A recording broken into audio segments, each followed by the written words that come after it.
You're listening to the Utah Checkdown Podcast. And now your host, Josh Furlong.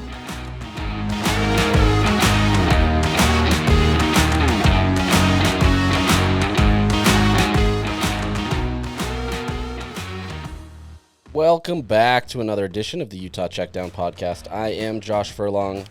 Happy to be back with you once again. It's a Thursday. We're coming at you later in the week. We've got more stuff, but we're coming later in the week. It's a beautiful day outside. It's getting closer to summer, and kids are almost out of school. I don't know if that's a good or bad thing for you, but we're getting close, and summertime means a lot of fun, and then we get into fall, which is obviously the best. So I appreciate you joining me today. We're going to talk a few things, stuff like Cam Rising and his announcement yesterday, and then I'll be joined by a special guest to talk about Utah in the Big 12. So we'll do that and kind of see some of a different perspective on kind of Utah and everything related to that. So but first, let me tell you about our partners. Every possibility begins with a spark, and possibility can only grow into something even better than expected. With a clear view of what matters most, your possibilities are endless. From its first flicker at the University of Utah, U First Credit Union has grown to meet its potential and ignites your possibilities. They've grown into Canyon View Credit Union. Same roots, new path. Welcome to Canyon View Credit Union. Check out the full details at canyonviewcu.com. All right, so we're going to jump into this. We've got Cam Rising. Yesterday on Twitter, X, whatever you want to call it, he decided to announce he was medically retiring. His exact phrase said, "Due to a hand injury I suffered during the Baylor game, I've been advised by 2 orthopedic physicians that I will never be able to return to playing football. I'll be obtaining a third medical opinion and will undergo the recommended surgery. I will continue to rehab and do all I can to get healthy. In the meantime, I will unfortunately be forced to medically retire from the game I love." What a crazy turn of events for Cam Rising. I mean, everybody kind of knew that the end was near simply because of that injury. But it was one of those injuries sustained that I don't think people really understood the magnitude of, right? It was easy to kind of look at it and say, oh, it was just kind of like an injury to his finger after hitting into the hydration, the Gatorade table. And instead, there was a lot of nerve damage and some other issues that made it really difficult for him to throw the ball. And after the entire year of 2023, where it was a guessing game of would he or wouldn't he play after his ACL injury, it got to be a little frustrating for a lot of people. A lot of people got tired of kind of the injury excuse, and they just wanted to see Cam Rising out there. And unfortunately, Rising tried to give it a go in the Arizona State game. He wasn't 100% fully healthy, but he'd heard the noise, right? Like, he can't not hear the noise about who he is, and he's just sitting there taking all the money and doing all this stuff and kind of bilking Utah for all they're worth so that he can cash a paycheck, when in reality, he was just not physically ready, right? And so he goes out there in that Arizona State game, and the rest is kind of history. It was just kind of a really terrible performance, one that, he was unfortunate to be a part of. It's going to be the last memory that a lot of Utah fans have of his legacy, and it really just kind of put a tarnish to kind of the whole situation. And unfortunately for Rising, he took a lot of the flack for situations that were out of his control, right? You can't force your body to heal, but at the same time, there was a lot of secrecy around kind of his injury, and there was not a lot of knowns going into this. You had Kyle Whittingham that plays his injury game where he doesn't, talk about things, and so a lot of that was put on Cam to really just kind of be the scapegoat, so to speak, of kind of everything that went on. So it's an unfortunate situation for him. Obviously, there's a lot of love for Cam Rising, and I think the longer this goes on, time heals all wounds type situation, more and more I think, Cam Rising is going to be viewed as one of the best quarterbacks to come through Utah. Now, with that said, was he the most skilled? No. But I think based on what he was able to do for the program, there's no question that he was, one of the greatest to be there. Coming in, he comes in, and obviously his whole career was riddled with injuries. But at the same time, those 2 years, especially where he was able to take them to the Pac-12 championship, I think are going to be remembered as some of the most fond memories for the current generation of Utah fans, right? You had the USC game in the regular season where he had to go for the 2-point conversion. Utah goes all in that second half and rally from behind to come back to quote unquote steal the win from Caleb Williams. And then they go back and they do it in the Pac-12 championship a year later. They do it on the road, after the Ty Jordan and Aaron Lowe situation where the team was down in the dumps, right? They needed some sort of victory, more than just a football game. But anybody that witnessed that understands kind of the cathartic feeling of what that game meant to that Utah program. And Cam was instrumental in that, right? They had the accidental flea flicker that they got the touchdown.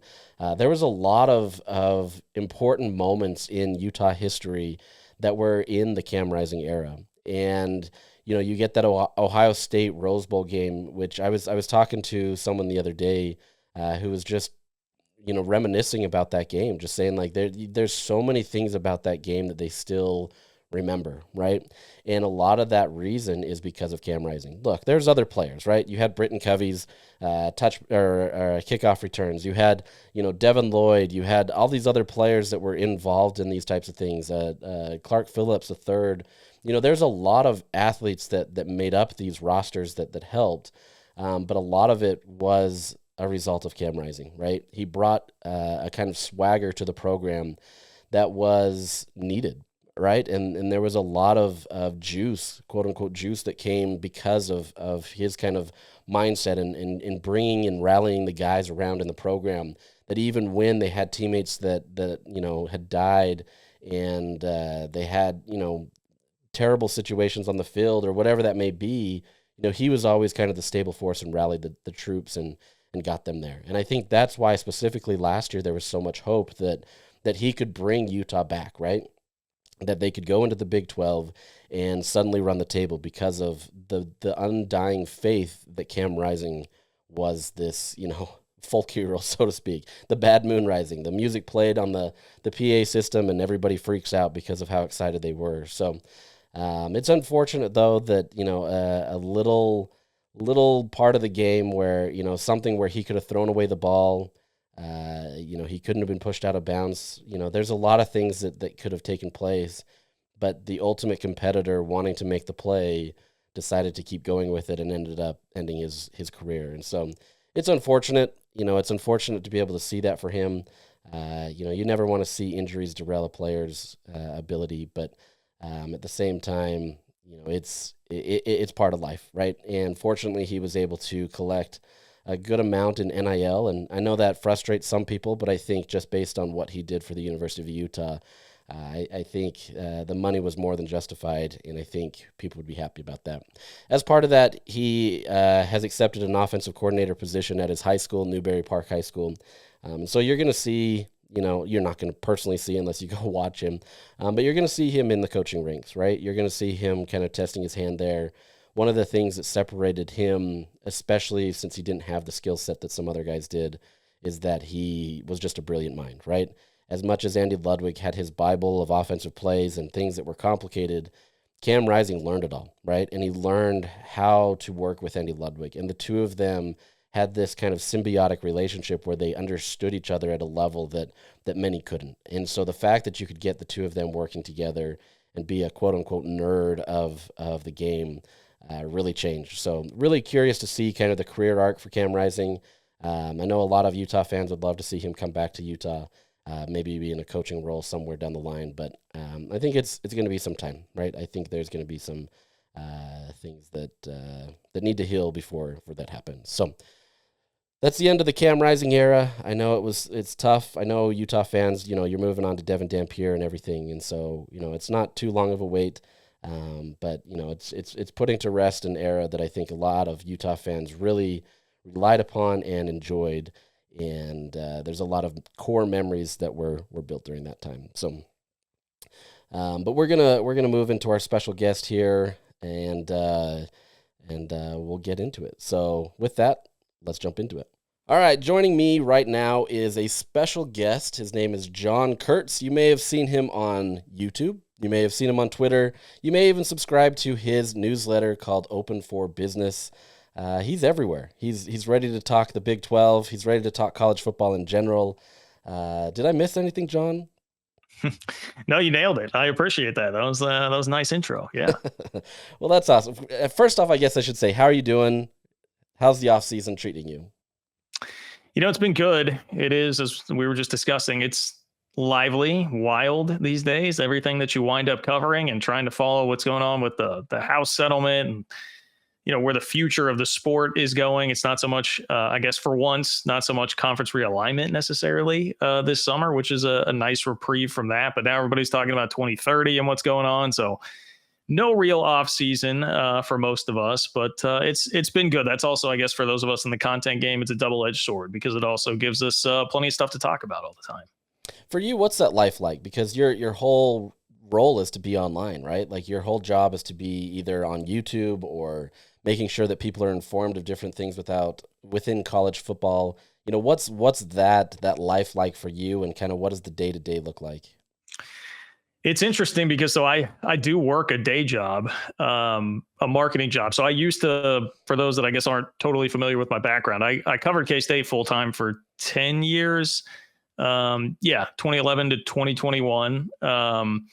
And so I was doing a daily radio show when I was at all the press conferences, and I did pregame radio for football, basketball, all that. So it used to be my full-time gig. I moved back to Kansas City, which is where I'm from, and took just a PR job on a marketing team for just a 9-to-5 day job. And so outside of that, obviously a lot of my free time then becomes trying to make sure I'm keeping up with the YouTube show. One thing, I guess, I don't know, the Utah fans are that interested in it, but I do a K-State podcast as well with a couple guys who are kind of in the same boat as me. One who still covers the team, one who used to cover the team. So a lot of mornings, like this morning, we did that at about 7:30, 8 o'clock this morning. So wake up, do that. A lot of days, then it's either work from home at the day job. Some days I'm in the office, go to the office. Then it's come home and prep for the YouTube show a couple of nights a week. I try to use Twitter just as a tool to stay up to date on everything more so than anything these days. I kind of just use it like an archive to retweet things to come back to, and then I'll use that. And then I try to squeeze in like an hour and a half to write the newsletter there a couple times a week also. So very busy, but I'm used to it. This as well as I do. Like you come up in this game covering college sports and in the media environment that we have come up in, there's really no time for a reprieve, man. You just get used to constantly churning out content. My favorite thing is talking to people that don't really understand fully what I do. They're just like, oh, you get to go to games. That must be fun. And it's like, well, yeah, but at the same time, that's like the capstone to everything that's taken place the rest of the week. And there's a lot more that goes into sports journalism, but I'm not going to sit here and complain. I'm not going to say, woe is our profession, right? Right. Yeah, I know. I get it. Like people would definitely love to be up in the press box, doing what we're doing, talking to the athletes and coaches all the time. So I'm not asking anybody to shed a tear for us. But the other thing is just games happen on nights and weekends, right? So you're grinding like a regular 9-to-5 if you're working in it full time. And then you got the extra stuff that's actually exciting that are games, and that's great, but it can make it tough, to have a personal life and a family life and all that. So yeah, there's sacrifices for sure. Oh, for sure. We could talk the whole podcast on that kind of stuff, but yeah, we're not going to. So first off, I just kind of want to get your take on the Cam Rising situation. Yesterday, he announced that he's medically retiring. The Big 12 didn't really get to see the Cam Rising era, right? Obviously, you can look back on his time, a couple of years ago when he took them to the Rose Bowl in back-to-back years, won 2 Pac-12 championships. But I can't imagine there's a lot of Big 12 people that have really watched his game. For somebody like you that tries to stay, on top of things a little bit, I guess just kind of what are your general thoughts of just kind of the end of Cam Rising, knowing that he was expected to lead Utah to a Big 12 championship last year? Yeah, what really strikes me that you made that point about Big 12 fans just haven't had a chance to really see him up close and personal at his best. I mean, obviously, I'm a big college football fan. I've seen Cam Rising play before. And, I think most people in college football were watching the Rose Bowls. But it sucks that we never got to see that happen in the Big 12. I was really looking forward to it. I remember, did they open with Southern Utah? Yeah. Yeah. I watched a bunch of that game this past year, and like that was really fun. You know, it was like scoring a touchdown on the first 5 drives straight to start the game or whatever. And it was like, man, all right, like this is legit. This dude looks like he's going to be really, really fun to watch. And he's just like, as someone who loves college football, like a guy who stuck around as long as he did at Utah. And I know that obviously his career started elsewhere, but I still think in this era of college football, it's pretty impressive how long he wound up staying at one place and tried to battle it out through the injuries and everything that happened, and had such a high level of success there, and seemed like kind of the perfect archetype of a quarterback for the Utah program, like very much embodied like what that program is about, and seemed like such a great pairing with Kyle Whittingham. It is disappointing that the Big 12 never got to fully witness that. So yeah, I mean, my heart goes out to him, and I wish him nothing but the best in the next stage of what he is going to do. Looks like he's going to get into to coaching. I mean, I hope all that goes really, really well for him, because I think he did a lot of good for college football, and certainly seemed like a good dude, you know, by all accounts, honestly, and a fun dude. One of my only memories of Cam Rising actually is the comment that he made about BYU at Big 12 Media Days last year, where I was like, okay, like I like this guy, you know. I was thinking, oh, he'd be maybe a little bit dry. And then I was like, oh no, he's not afraid to come out and say something. So all the respect in the world for him. And I think everybody knew it was coming, right? That he was going to just medically retire. I think it's the right time for both parties to move on. You know, I mean, I think we'll talk about this more. I'm pretty high on Utah this year, basically because I just think, you know, the last couple of years maybe put too many eggs in the basket of like, he'll be able to come back and be healthy, but you kind of owed it to him. And he was a guy with the upside that I understand why you would do that. But now I think it's the right time to separate and just kind of give him his flowers for his career. Yeah, Utah definitely, you know, respects a lot of what he did, but they also, at the same vein, weren't prepared last year because they simply put all their eggs in the Cam Rising basket, right? And so, you know, I don't know that naming a true freshman as a backup was the wrong decision, but I think the way that they kind of orchestrated it didn't help, right? And so Utah ends the season with a 5-7 record. You know, you go into the season picked to win the entire conference. There was a lot of optimism about them, even though there were still a lot of unknowns, right? A lot of people wanted to know how Utah would translate to, you know, a different style of the Big 12. And I don't know that the Big 12 fans really still have seen that, right? And I understand, you know, every team goes through these situations, right? And so it's not easy to kind of put that on them. But it was an interesting situation to kind of make that change. But kind of that does lead me to kind of the point you're talking about. You're high on Utah, right? Like last week, you published a newsletter that was talking about the Big 12's best football programs. And you listed a bunch, and I don't want to give everything away. I'll let you do that if you want to do it. It's your stuff. First off, I would encourage anybody to subscribe to his newsletter. It's real easy. You just go to the website. You can subscribe to it. You send them pretty frequently. They're not daily, are they? I get them, but I'm trying to remember, are they daily? I'm doing twice a week right now. I've dabbled at times or 3 times a week, but it kind of depends on my schedule. So twice a week is what I can guarantee you. That's good enough, honestly. But there's a lot of stuff, a lot of information packed in there. You obviously have kind of a lead story to kind of get people in, and then you throw in some other tidbits, which I really appreciate. So, kind of break this down for us. You're looking at the top Big 12 programs, and this isn't looking at it from just a year-to-year type basis. This is more of kind of a holistic approach, looking at kind of the trajectories, kind of all that kind of stuff. Kind of break it down and kind of tell me a little bit why you picked Utah to be so high. Yeah, and if you do want to go read it, so yeah, I had Utah at number 1, and you can go to ofbnews.com, so like open for business, ofbnews.com, if you want to get signed up there and read it. But yeah, I was trying to, instead of like, I think everybody gets really wrapped up in, and I knew this would happen when I put out the list, and you know, you get people, particularly like some BYU fans, like, what, Utah number 1? Did you see him last year? And I'm like, okay, we're talking about a program. Like, let's define what we want a program to be. So I said, like, last 5 to 10 years, kind of like last decade of what you've been. There's something to be said for tradition beyond that. And I kind of included that with a couple other things in like a other category, but really we're looking at what have you been the last 10 years? What kind of a head coach do you have? Yes. What kind of a team do I think that you're going to have this year? And then sort of this other like tradition, location, proximity to talent, NIL was another one of the big pillars there too, obviously, which matters in today's day and age. So taking all that into account, it's a really tough exercise. Like I could listen to, I mean, this is sort of the story with the Big 12, right? You've got so many teams that are so close in terms of resources and tradition, basically everything I just rattled off there. So how do you decipher and determine who's number 1, 2, 3, 4, 5? Like you could make a case for, I think I went all the way down the list to like, there's probably like 9 or 10 that I would listen to you making a case for being in the top 3 at least.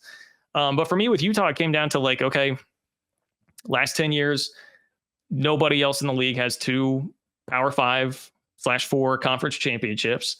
So let's start there. I'm trying to, maybe you can help me out with this number. Was it 5? It's like 5 or 6 9+ win seasons in that time span. Yep. Which I also believe was number 1 by a nose. It was like Utah and Oklahoma State that are competing with that head coach. I mean, I think Kyle Whittingham's a Hall of Fame head coach. So you can say what you will, and there's probably a discussion to be had about like, okay, is he, obviously he's in the back 9 of his career, but how close is he to that? Does he still have some of the magic left? I mean, I still believe in him as a really, really effective college football coach. And then what do I think of the team coming up this year? I mean, I'm pretty high on it. Like, I think they're always going to have a defense. Like, I don't doubt that Utah will be able to put together a defense. And I love Devin Dampier and the potential with him at quarterback and just moving on from Cam Rising, which was a difficult situation. I recognize you kind of sparked my memories. I was listening to you talk about this. Like, yes, maybe there's some criticism there, and I levied some for putting all the eggs in the Cam Rising basket, but also like, what else are you supposed to do? You know, I mean, you couldn't really totally move on from him, which is the only way you could get a high level transfer in there. So you'd be threading a tight needle to try and get some other, you know, more ready to play transfer who's going to think he'll be sitting behind Cam Rising all year. So anyway, I understand it was just a tough spot. I think it was just an awkward position for a couple of years with the program. And as long as Dampier hits, and yeah, you've got to transition him up a level. But I think it helps when you're bringing in his offensive coordinator.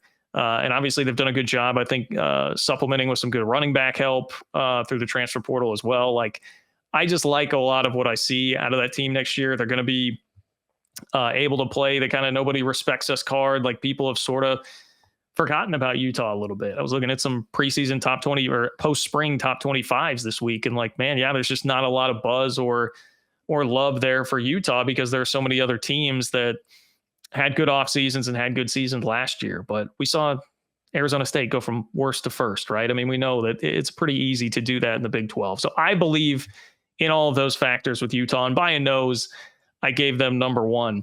Then it just gets so tough. Like, I wound up with TCU at number 2, and I don't even particularly love Sonny Dykes as a coach, but if you are being objective about it, I mean, the guy's coached in a national championship game, and he did win 8 games last year. So, you know, he's averaging 9 wins a season as coach. And the thing about TCU's program is that they have multiple 12+ win seasons over the last decade, and nobody else has been able to touch like TCU's top level, which I think some of that is proximity to talent, being in Texas, and even in a portal world where you need NIL, it also helps when it's like guys coming back home. You know, I mean, they felt like they took half of Alabama's reserves last year that were Texas guys coming back home. Like, I think that really helps and makes a difference. So I was trying to be just really take my feelings out of it and just be objective about it. And if you look at the objectivity of what TCU's program has been, it's hard to argue with their high highs. And then kind of the opposite, I wound up with K-State at 3 because it was like, well, Chris Kleiman has just been, outside of the COVID year, he will win 8+ games. Mm-hmm. And every once in a while, he jumps up and wins the Big 12, which he did in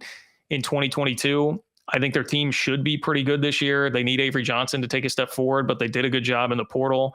I think they've added a lot of talent. There are a lot of great pieces there if he is able to become a more consistent quarterback. But you just know Kleiman is just a definition of consistency. We can certainly argue about his ceiling, and K-State fans, I think, have issues with his ceiling here at this point. But because of that consistency, I put them at number 3, right? And so especially once you get beyond that, we're really talking about, you can make arguments for anybody. I gave Oklahoma State the benefit of the doubt and still kept them in the top 5, but it's like, man, they could if Gundy sucks again this year, I mean, they'll just drop like a rock. Like, now we're talking about a major trend there. BYU, I had just on the outside looking in, where I'm like, okay, I need to see Kalani Sitake do it again in a Power 4 league. If he does, then I think you can say, all right, well, they vault way up there. If they're going to win double-digit games again this year, I just need to see that happen again and make sure there's not a real regression this year. So it's kind of a fun exercise, and it was interesting. I posted the question on Twitter asking people like, what are your top three? And I mean, the answers were just all over the board. Like, I'm not sure that I got two that were the exact same the entire time, which is kind of the point of, one, the conference right now, and two, the exercise in total. It's interesting as you were going through that. Early on, it seemed like Utah and TCU, they were on the similar career arc in the terms that they left the Mountain West. They both went to two different Power 4, Power 5 conferences at the time. And there always felt like, at least from Utah, you were always kind of checking in on TCU. How were they doing? Early on, like, what were they doing? How was Utah compared to them? And both of them kind of had their rise, right? Like, they both kind of went through their own ups and downs. TCU kind of had their issues and then came back up and did different things. Obviously, get to the national championship game a couple of years ago. But it always felt like these two programs, they were near the top with BYU in the Mountain West, and then they decided to go their different ways. And so now it's crazy to come back 10 plus years later. That's probably more 15 at this point, to be able to see it and kind of see that those two are the ones that are consistent in the top of the Big 12, right? Like that, listening to you say that is just kind of funny because I've been following Utah since they joined the Pac-12. That was my first year of joining or following Utah as a beat reporter. And so it was interesting to kind of watch this kind of quote unquote glow up for both of these programs. And now they're at the top of the Big 12 in your eyes. And I don't think that that's far off from many people, right? Like you said, there's many of these teams that you could put in there. Oklahoma State has been a pillar of consistency for a long time. Last year was kind of more of an anomaly in terms of what we've seen, but there's a lot of consistency there. And so the fact that you can have these two programs that are 15 years into their power life cycle is pretty fascinating to be able to see where they can be. So I don't know. I don't know if I have anything off of that, but I think it's just kind of a fascinating kind of career arc for both of these programs. Well, that's a great point you bring up. I hadn't even thought about that when I was making the list. Like, yeah, if you would have shown this list to somebody 20 years ago, one, they'd be like, well, what the hell is going on with Exactly. Utah and TCU in the Big 12? But obviously, yeah, like teams that have had a glow up and done it the right way, man, just knew how to come in and compete right away in sort of different manners, which I think is the interesting part too. And not that Utah has not had high highs with a couple of conference titles and a couple of Rose Bowl appearances, but TCU has played for one national championship. They probably should have been in the college football playoff back in 2014 when they were ranked number 3 in the next to last, the penultimate rankings, and then fell out after beating Iowa State by like 50 points. We all know the controversy surrounding that, but they've had like two, national championship game-esque seasons really in that time span, which is crazy. I mean, it's kind of crazy to think about that for TCU and where that program was at. And then others were still, you've got another Sugar Bowl appearance mixed in there. Like, they have just been able to swing big with the talent that they're able to bring in the locale that they're in. Meanwhile, they've had some real bottom drops out years where they're missing bowl games, and that's what Utah has really avoided that for the most part. Last year, obviously notwithstanding, but Utah's been this more solid, steady, consistent, and then jump up toward the end of that Pac-12 era. But it really is astounding, and it's an incredible testament to a bunch of different things at both schools. Obviously, maximizing your resources, but also just leadership and hiring great football coaches. Maybe we're making too much of it, and you can just boil it down to Kyle Whittingham and Gary Patterson, basically, as being the reason that was able to happen for both. It's kind of crazy how that goes, but that's why we love this game. It's fun to be able to watch, and consistency does matter even in the NIL in the NIL era, and so it's kind of fascinating to kind of see how this will all go. We're getting closer to the end of the transfer portal, right? We're seeing a lot of teams kind of solidifying their rosters. There's still going to be some movement, but I'd say by and large, most of the rosters that these programs will have are set, right? And so I think now's the time where you and I, as we get close to Big 12 Media Days, which will be in July, early part of July, we're going to start having to figure out kind of who we think is the top dog, right? Last year, like we said, Utah was picked to win the conference. That's not going to be the case this year. I'm fairly confident there's not going to be a pick for Utah at number 1. Maybe somebody throws it out there. I would be very surprised. But with that being said, I don't want you to kind of tip your hand in terms of how you think this poll should go or whatever it should be. Quite honestly, I haven't done my full research yet either, so I'm not there yet. Yeah. But how would you tier these teams, right? Like the parity hasn't gone hasn't left the Big 12. I think there's still a lot of parity. There's a lot of teams that I think can contend for a Big 12 championship. So how would you tier these teams? Do you have a 2 tiers? How do you kind of look at it right now? Yeah, so I'm pulling up the standings because I feel like every time I do this, I wind up forgetting somebody, and then I'm like, oh man, I'm sorry. 16 teams, dude. It's just too hard to make sure that you're getting every single. It's a great question, and I love that you set it up as tiers, because like if you're asking me, okay, who's winning the league right now? I mean, it truly is a fool's errand, and everybody found that out last year with Arizona State being picked last, and then they wind up winning the league. And I mean, we can start there. I mean, it seems like I see Arizona State pretty consistently as the top ranked team in the Big 12, but it's not by much. I mean, I know Joel Klatt, for instance, had like 4 Big 12 teams from like 13 through 17 just lined up, bang, bang, bang. So a lot of people do not feel like there's much separation between all these, but I can run down the list and give you a question mark. Arizona State, like Cam Scadaboo was 40% of the offense. Yeah, and that's going to be really fascinating to watch.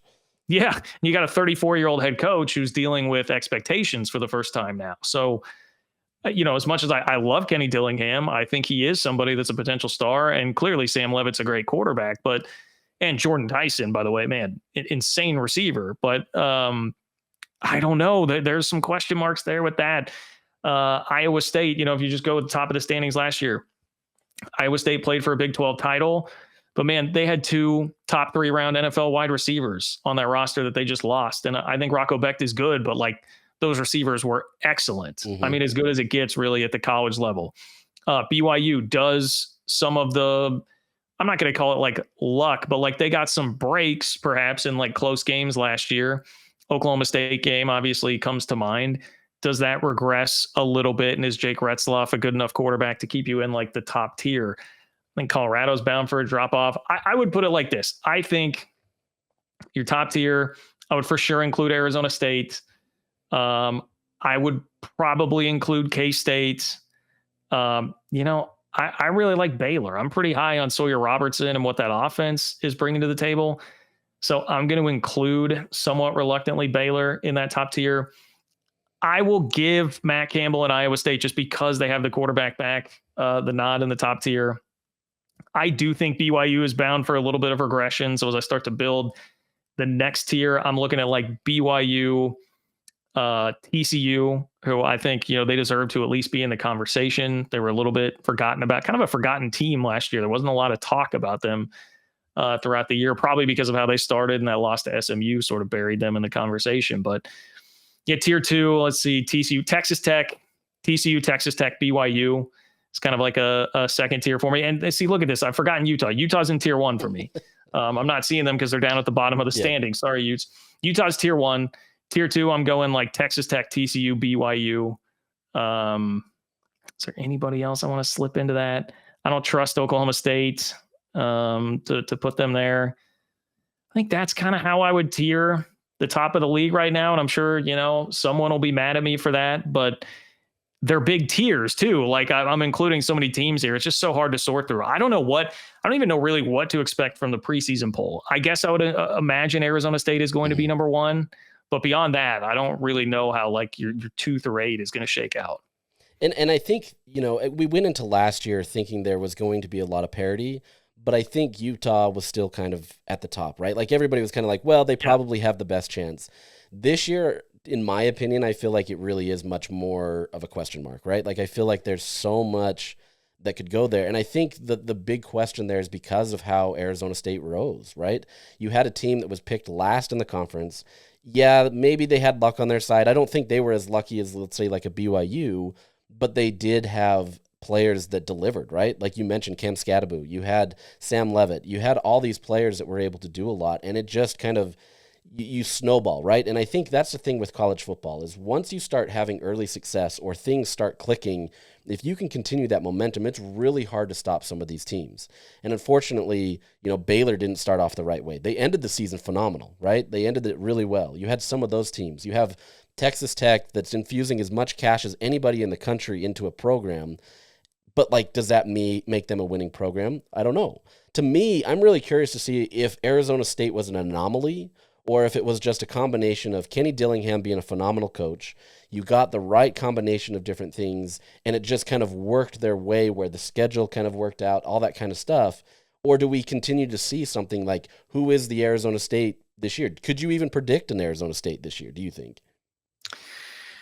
Let's see. If you're going to go, somebody coming from, I won't say like the very bottom, but like a bottom.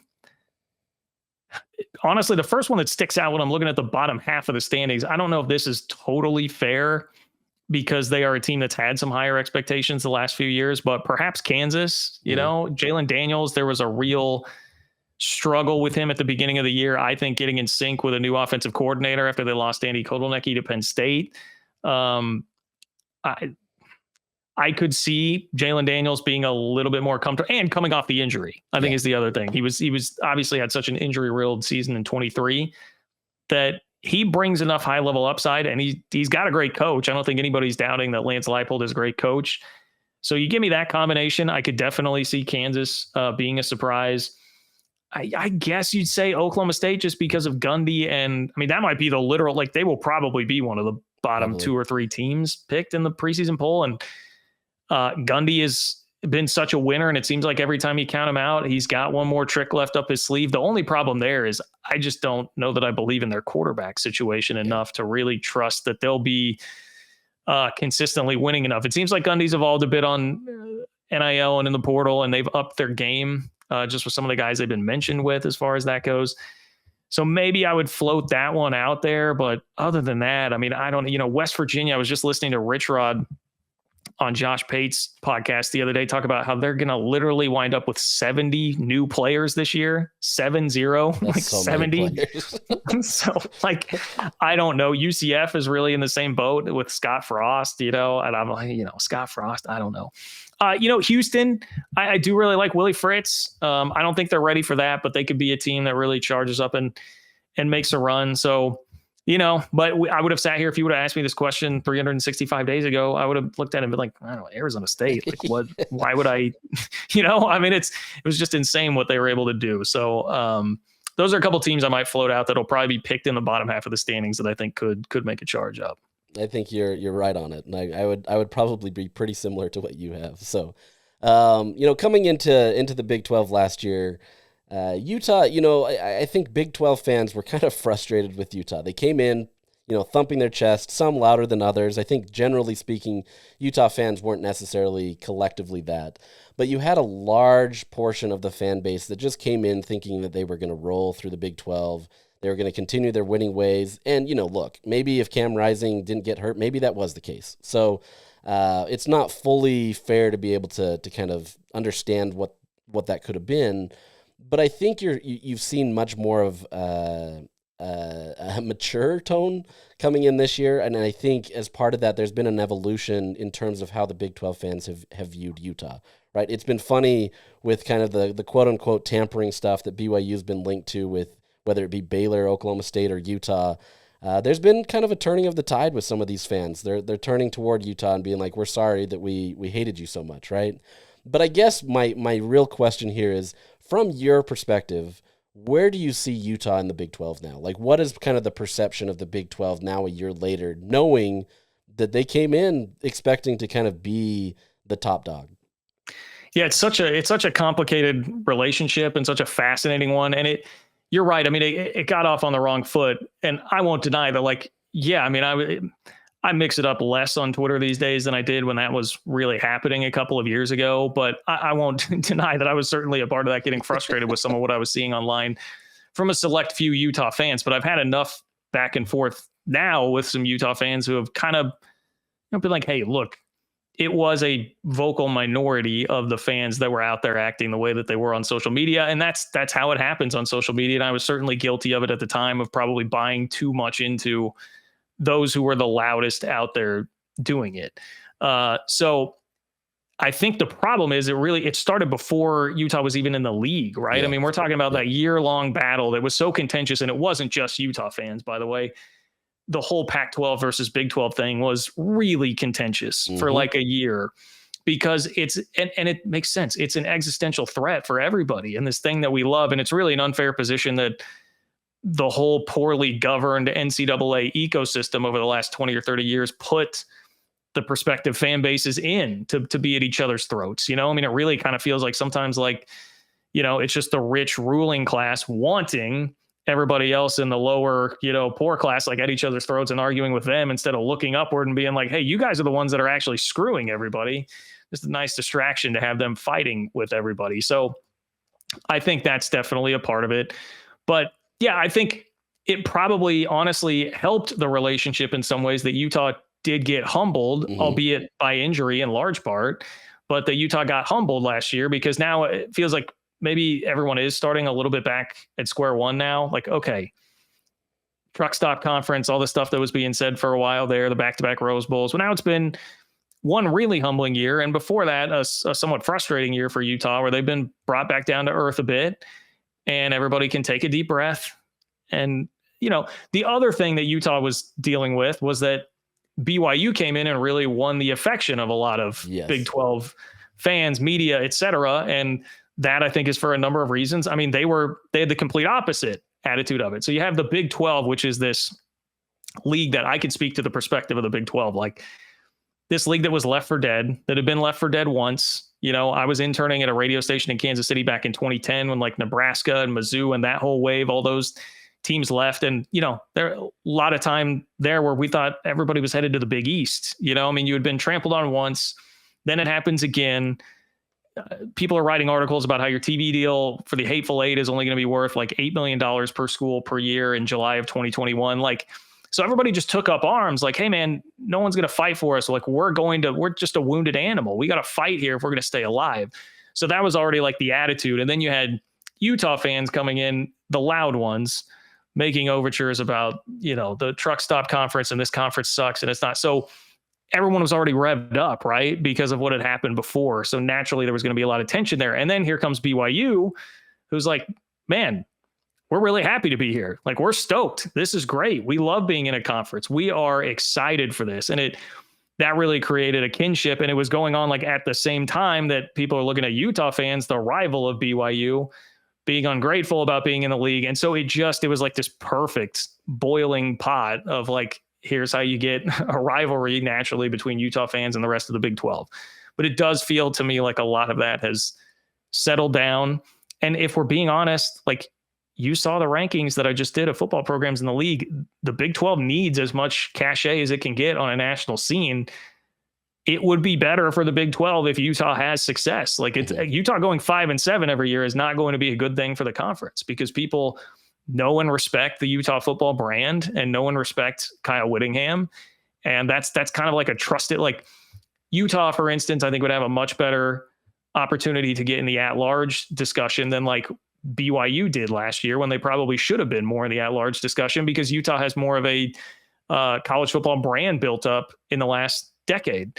And that does matter. You know, if it's instead of Iowa State, Arizona State, BYU last year up near the top, if it's K-State, Oklahoma State, Utah, like everybody thought it might be at the beginning of the year, I think the Big 12 is getting a lot more respect and chatter about an actual at-large bid last year. So it's good for both parties if Utah is successful. And I do think a lot of Big 12 fans, in their heart of hearts, maybe they would admit it on Twitter, maybe they wouldn't. In their heart of hearts, I think most people do kind of realize that. So it's a relationship that frankly needs to get better, I think, for both parties. And it seems like it's definitely headed that way.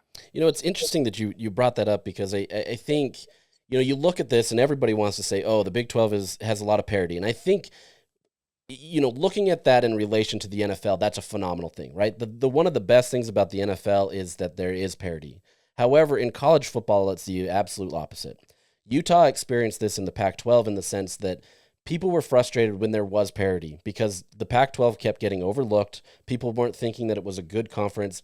It was only when teams like Oregon, USC, Washington, whatever that may be, when they were at the top and they were the dominant dog, so to speak, that's when the Pac-12 started to get the recognition. Caleb Williams comes to USC. You get a great coach that comes in there. You know, suddenly everybody's paying attention to the Pac-12, and it's this elite conference with these elite quarterbacks. And granted, there was a massive glow up in terms of the QB competition, but you have these teams that if they have sustained success, that does help, right? And it's this weird point where whether that's Utah or somebody else, I don't think it really matters. But if you have a team that is consistent and they can continue to be that top dog, for some reason, there's this natural attraction in college football where, one, you're going to hate that team because they're the top dog, right? But two, you're going to have this attraction where you're going to say, okay, look, they're the dominant. And so suddenly now the Big 12 has this dominant team. The ACC forever had Clemson, right? They were this consistent program that was doing well. Everybody looked at it as like, oh, Clemson, we have to rank them in our top 5 regardless because they're Clemson. That's kind of the nature of college football, and I'm really fascinated to kind of see, especially as these power brands kind of start to, assimilate together and move together, how that's going to be. But I think whether it's in the Big 12 or the ACC or whatever it is, both of these two conferences are still kind of facing that existential threat years down the road. But I think, I'm curious to see, does parity help the Big 12 long term? Or do they need a Utah or some of these other programs, Kansas State, Iowa State, TCU, whatever that team may be, who can have that consistency long term to be kind of that top dog to help the Big 12? I don't know. What's your general thoughts on that? Yeah, no, I mean, I think it's a great point. It's so frustrating. Like, Arizona State came out of nowhere. Like, it was literally the Arizona State K-State game, which was in the middle of November, when Desmond Howard was on College Game Day and was like, literally said, why are we picking this game? Like, why are we talking about this game? And, which was such a crazy thing for a number of reasons, because it was on an ESPN network, for one. But that was what people thought about them in late November, and then you fast forward to the college football playoff in the quarterfinals. They are a play away. I mean, they should have beaten Texas, full stop. I mean, they're a play away from it in two different ways, whether you get the targeting call or you just make a stop on 4th and 13. Like, that, so it's kind of a ridiculous notion, I guess, is the point, to think that it has to be one of these teams that you trust more, that has more of a reputation built up, because we have seen that on a one-off basis that does not really matter. But it is real. The perception on that is very real. And like I talked about, like BYU's resume, if you're doing a blind resume test, they absolutely should have been right there in the discussion for the final at-large spot, but they were not. They were not a brand that people really trust. And so you see what happens there. So it would behoove the Big 12 as a whole. I do think if you add one or two teams that really took over, and I will say you might have more of an opportunity with that if the next iteration of the playoff goes the way that it looks like it's going, because you'll probably get 2 auto bids. I mean, it looks like it's going to be your 4-4, 2-2, 1-1 setup there, which would mean that you get 2 teams in every single year, which gives more opportunities for a team to be there in the playoff in front of a huge national audience with people paying attention. So it is this weird dichotomy of like the new playoff and being set up that way. It makes it less likely for the Big 12 to ever win a national championship, because it's going to be so much harder to win more of those games against high level competition. But I think in terms of building a national brand, it opens up a world of opportunity that wasn't there before. Certainly when it was a 4-team playoff and it was really tough to get in there. If you're in the playoff every year, if Arizona State makes 4 of the next 5 playoffs, like, that will generate a lot of cachet for them. If Utah does it, whoever it might be, that's a huge opportunity, not just in helping the conference in terms of this perception issue, but also building yourself up to be a part of the next wave of whatever college football is going to look like. There's no real assurances on that, how many teams it will include. So if you're trying to ensure that you'll be thought of highly enough to make the cut for whatever that cut line is going to be in a Super League or, NFL model, AFC, NFC with Big Ten, SEC, whatever it might be, I do think the next 4 or 5 years are a big opportunity if you can consistently make the playoff by getting one of those 2 spots that likely will be there for the Big 12. I completely agree. And I want to kind of take this a little step further, and this will be, the last question that I have for you today. And I know you're a busy guy, so you got to kind of do some other stuff, but just kind of add some context. So the NFL draft happened a couple weeks ago. The Big 12 had 31 picks, a good number, but it doesn't compare to the Big Ten and the SEC, which had 26 of the top 32 in the first round. You had 58% of all the picks in the entire 7 rounds. Clearly, the talent has been coming this last draft from those 2 conferences. I think that's kind of a telling point of kind of where the Big 12 and the ACC are right now. So with that being said, how does the Big 12, and we'll wrap in the ACC as well, how do these 2 programs, which are going to be looked at as kind of tier 2 of the power conferences, stay relevant? Is it private equity? What is it? Like, how do you kind of vision these two conferences specifically kind of staying involved and not being overlooked by these two, even though the odds are stacked against them, right? Yeah, man, it's really tough. Like, the draft was sobering for sure, because on one hand, I'm opening the Big 12 release and it's like, hey, 31 draft picks. It was tied for the most since 2005. And you're like, oh, okay, well, that seems good. And then you hold it up in the light compared to the Big 10 and SEC, and you're like, oh boy. And it got worse now, right? Because the Big 10 added Oregon and Washington, right? They're adding all these teams and everything is consolidated. This is where you really see the results of the consolidation of the powers in college football, where you're like, well, yeah, okay, yeah, that makes sense.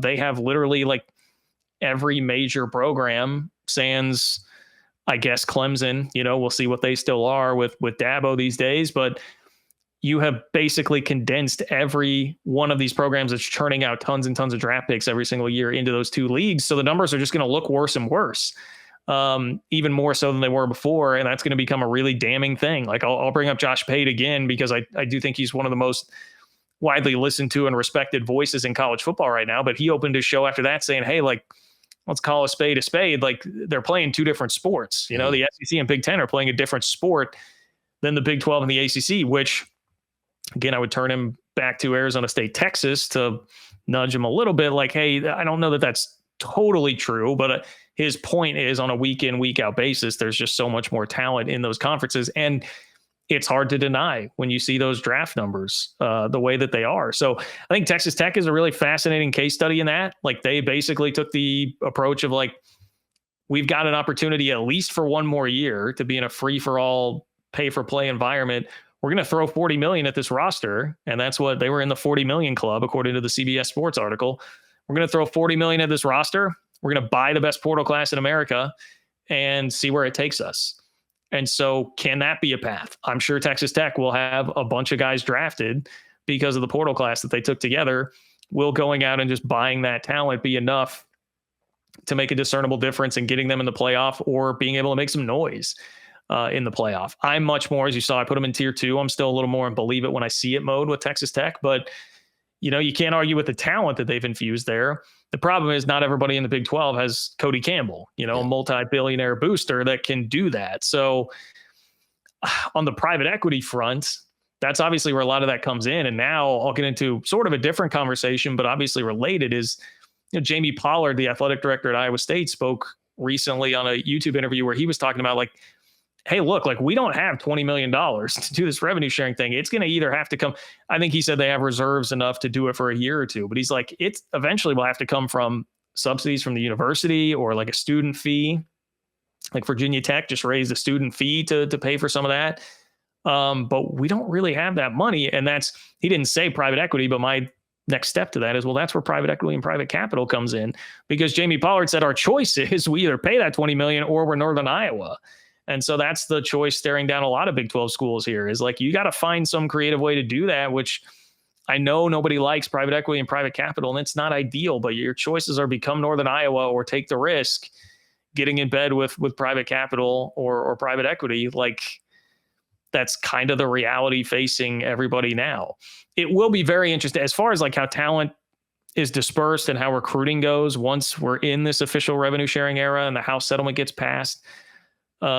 It will be very interesting to see the dynamics of how that breaks down, because I mean, as it's currently written, where they're talking about having Deloitte vet all of these NIL deals that have to be quote unquote fair market value, that would make it a lot tougher to just throw a bunch of, you can't really just money whip guys as much anymore. And as long as you find that $20 million, everybody will be basically on the same playing field in terms of what you're paying. So does that mean it goes back to traditional recruiting advantages? Like, it just goes back to, hey, we have more history, we have better facilities, whatever it might be. And it's not just so much about money, and you wouldn't be able to do the Texas Tech thing as much.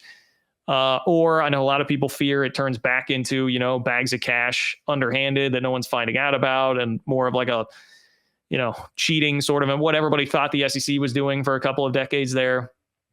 There are a lot of different ways that it can go. And I think it's kind of impossible to predict exactly what that will mean for how talent gets dispersed. That's part of the issue. There's just so many variables with it that it's hard to know. But what you do know for sure is that the Big 12 is going to be fighting a massive perception problem because of what these draft numbers are going to look like every single year. And it's going to get brought up when you are fighting for an at-large bid and all the SEC fans go through all the hypothetical teams that they would beat, right, at the end of the year. Like, they'll bring that up and say, hey, look at the draft disparity. Of course, Alabama would wax BYU or Miami or whoever it might be that's competing for this last spot because we just have so much more talent. So there are clear issues there, and I don't know that there's a great solution, but that is why I do appreciate Brett Yormark, because I think he's willing to explore any potential solution there. Yeah, and I think that's, you need a conference commissioner that's willing to at least understand where money can come, right? I know, his comments about private equity and everything, they get people nervous, and for good reason, right? Private equity has potential to absolutely change college football. And so getting into that is not an easy situation, but you have athletic departments like Kentucky going into an LLC. You've got other programs that are doing different things to try to infuse this cash. And so it's going to be really fascinating to kind of see how this all develops, because I don't think there's one clear strategy, right? And maybe Brett Yormark can do that for the Big 12, but even then there's nothing from an NCAA level or even from an athletic department level from each school to really bring consistency. Deloitte, yes, they're going to say that they're going to do it, but in my opinion, I'll believe it when I see it, right? And so I think that's where this is going to be a challenge. So it's never a dull moment. It's always going to be fun, but that's why we enjoy the sport, and hopefully we can maintain some of that, right? Like, I'm not quite as dire in the sense that I think college football is dying. I think it's actually grown a ton, and I think there's still a lot of potential, but I understand why people are frustrated with it. So it'll be interesting. But John, I appreciate you joining me. It's always great. We'll get to chat in Dallas or Frisco, Texas, I guess, for the Big 12 Media Days here in July. We'll have more information coming from that. But just tell everybody where they can find you. Obviously, you've got a lot of stuff out there, so kind of shoot your shot right here. Yeah, appreciate that. Happy to chat anytime, man. Yeah, if you're a Big 12 fan, definitely check out the YouTube channel. Just John Kurtz, JohnKurtz, is the YouTube channel there. I try to go live twice a week. It's usually Wednesday and Sunday, and then clip out stuff from those shows as well. The newsletter, Open for Business, ofbnews.com to sign up for Open for Business. It's totally free, comes to your inbox multiple times per week. I try to break down these big picture stories like this and how it affects the Big 12, and then hit you with some quick hitters, everything that you might have missed throughout the week. If you are interested in purely K-State talk, you can also find the 3MA podcast, like we say EMA at K-State, but that with a 3 at the beginning, 3MA podcast, wherever you find podcasts. And you can follow me on Twitter at JL Kurtz. Awesome. Thank you so much, and we'll chat with you later. All right. Anytime, Josh. I want to thank John for joining me on my podcast today. I thought he had a lot of great insight. I think, like he said, he owned up some of the stuff with kind of his comments about Utah and joining the Big 12 and different things that way. But I think that's the nature of this, right? Like, I think it's tough knowing that all of these programs were kind of left for dead to some extent, right? And so everybody was feeling vulnerable at the time. Utah obviously didn't want to go into a conference that it felt like was different from what they felt was a good conference in the Pac-12. And so it was a challenge. It was, interesting, the timing, and I think there's been a lot of changes since then. And I think, the Big 12 remains a great conference for Utah. And if Utah can kind of get its act together and have some consistency, there's a real potential that Utah could be that team that leads out and is the one that can kind of be the face of the Big 12 if they can continue on this consistent path. So that's it for today's podcast. I appreciate you listening. Next week we'll dive into the offensive look. This week we did the defensive look, obviously. If you didn't listen to that episode, go back and listen to it. I did that on Monday, where I broke down each position and kind of talked about the different things that way. We'll go through the offense. There's still some stuff in the transfer portal in Utah trying to get some guys, but for the most part, the roster's set, and we'll break those down and kind of talk about Utah's opportunity there. So with that, we'll sign out. Have a great weekend, and we'll catch you next week.